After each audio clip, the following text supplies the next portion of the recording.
আমার বাসার কাজের মেয়েটি প্রতিদিন সোফায় ঘুমাতো আর গভীর রাতে চিৎকার করত। আমি তা আমার রুম থেকে শুনতে পেতাম, কিন্তু কাজের মেয়েটি সকালে স্বাভাবিক হয়ে যেত। আমি পরদিন রাতে আবার সেই চিৎকার শুনতে পেতাম। আমি অবাক হতাম সেই শব্দ শুনে। তারপর কিছুদিন পর জানতে পারলাম কাজের মেয়েটি মা হতে চলেছে। আমি সেই রহস্য জানার জন্য কাজের মেয়েকে বললাম, আজ তুই আর রুমে ঘুমা, আমি তোর সোফায় ঘুমাবো। তারপর রাত যখন 2টা বাজে তখন আমার সাথে যা ঘটল তা শুনলে তোমরা ঠিক থাকতে পারবে না। তাহলে আসল ঘটনাটি খুলে বলি। আমি শারমিন, বয়স আমার 24 বছর। আপনারা প্রায় সবাই আমাকে খুব ভালো করেই চেনেন এতদিনে। আমি আমার বেশ কিছু ঘটনা আপনাদের সাথে শেয়ার করেছি এর আগেও। আজ বলছি কিছুদিন আগের এক রোজার ঈদের রাতের কথা। আমার ড্রাইভারের নাম সৈকত, বয়স 40 বছরের মতো হবে। প্রায় 2 বছর ধরে ও আমাদের গাড়ি চালিয়ে আসছে। ওর আচার আর চালচলন একটু ভালো করে দেখলে যে কেউই বুঝে ফেলতে পারবে সে একটা খারাপ মানুষ। ওর বউ গ্রামের বাড়িতে থাকে সন্তানদের সাথে। সারা বছর ও ঢাকাতেই থাকে, আর শুধু পূজার সময় ছুটি নিয়ে বাড়িতে যায় কয়েক দিনের জন্য। যে একটা চরিত্রহীন তা আমিও আসার পর প্রথম দিন গাড়িতে চড়েই টের পেয়ে গিয়েছিলাম। গাড়ি চালানোর থেকে এক অদ্ভুতভাবে তাকিয়ে থাকত, আর খাবার জন্য ঘরে এলেই আমাদের কাজের মেয়ে সাইমার দিকে তাকিয়ে থাকত, এমনকি আমার দিকেও তাকাত সুযোগ পেলেই। প্রথম দিকে একটু কেমন কেমন লাগলেও আস্তে আস্তে ব্যাপারটার সাথে মানিয়ে নিয়েছিলাম। এটা পুরুষদের জন্য স্বাভাবিক মনে করেই এভাবে প্রায় বছর খানিক চলে গেল। থাকার জায়গা না থাকায় ও আমাদের গ্যারেজের সাথে থাকা ছোট একটা রুমে থাকত।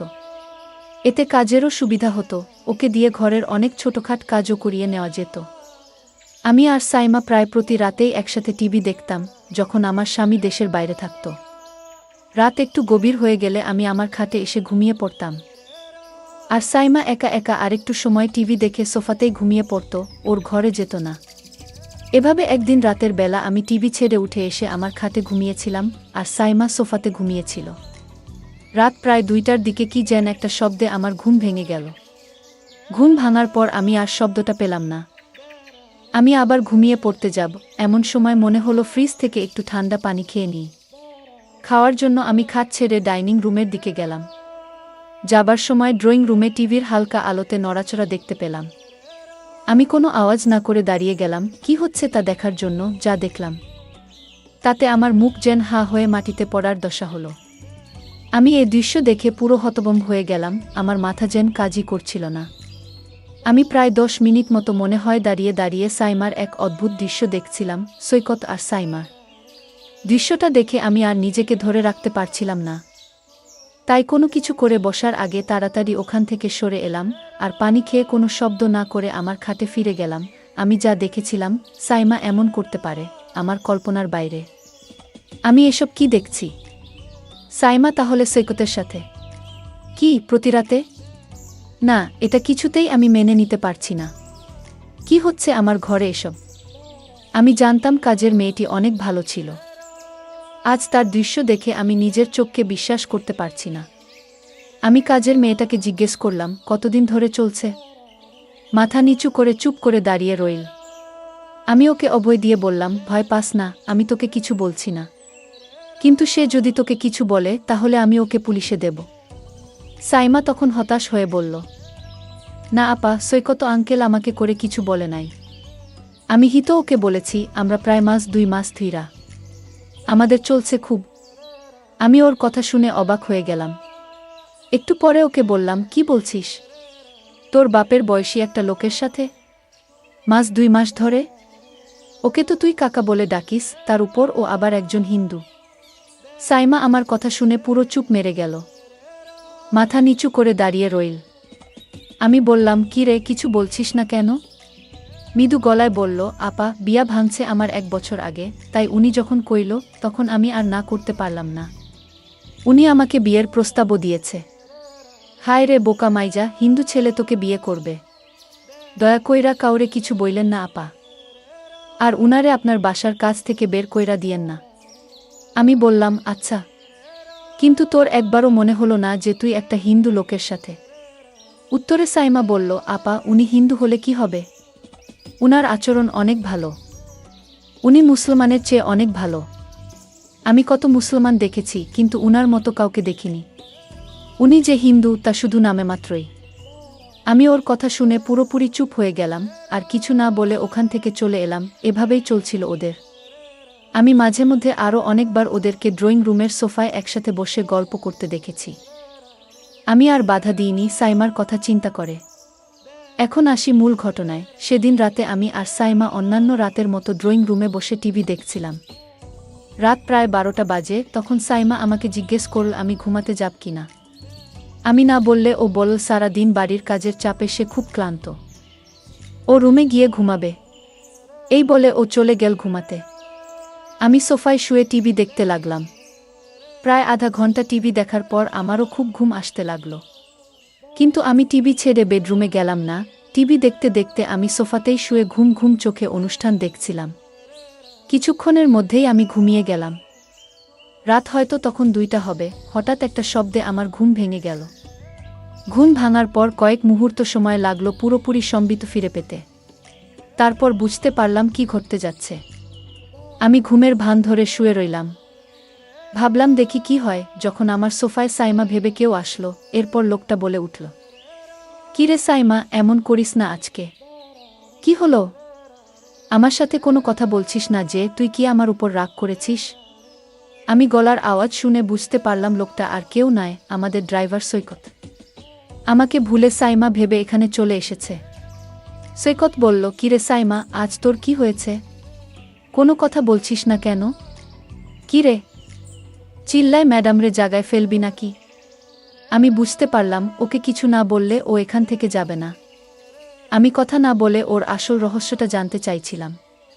কিছুক্ষণ পর সে বলল, কি রে, আজকে কি হয়েছে তোর, এরকম করছিস কেন? আমি উত্তরে বললাম, সৈকত, আমি সাইমা না, তোমার ম্যাডাম। সাইমা ওর ঘরে ঘুমাচ্ছে। বুঝলাম। আমার কথা শুনে ও হতভম্ব হয়ে গেছে। সরি ম্যাডাম, আমার ভুল হয়ে গেছে। সব সময় তো এখানে সাইমাই ঘুমায়, না দেখে ভুল করে আমি এখানে চলে আসছি। দয়া করে স্যারকে বললেন না ম্যাডাম, আমার চাকরিটা চলে যাবে। আমিও আর কিছু বলার মতো পেলাম না।